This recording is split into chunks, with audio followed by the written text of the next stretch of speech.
Teenage pregnancy.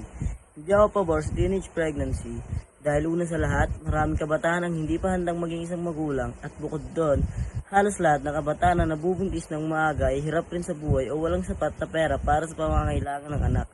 Marami din sa kanila ang ginagawang abortion dahil sa tingin nila ito ang solusyon para takasan isang problema sila rin mismo ang gumawa. Isa pa, maraming magulang ang nahihirapan dahil sa anak na maagang pagbubuntis. Dahil sa kahirapan na sobrang bata pa nito mabuntis ay walang sapat na pera para pagkuhaan dahil karamihan sa maagang nabubuntis ay nasa high school pa lamang at hindi pa ito graduate o nakapagtapos ng pag-aaral. Karamihan rin sa mga ito ay hindi napapanagutan ng lalaki dahil sa kawalan na rin ng kakayahan buhayin at sa hindi pa handa itong maging isang magulang. Kadalasan ay nagiging dahilan na maagang pagkakaroon ng anak ay ang kawalan ng gabay ng mga magulang kaya hindi nito alam ang kanilang ginagawa dahil sa walang matatandang gumagawa nagsasabi rito sa kanilang mga desisyon.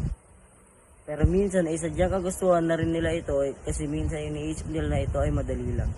Hindi ako pabor dahil kadalasan ay mga nagkakaroon ng depresyon ay kabataan at hindi pa handa yung katawan nila kaya minsan premature ang bata.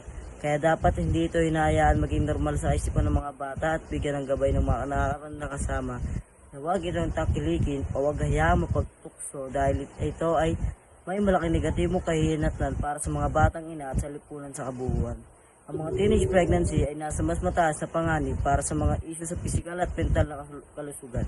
At madalas silang kulang sa panlipunan, pag-unawa at suporta na kinakailangan para sa maagang pagiging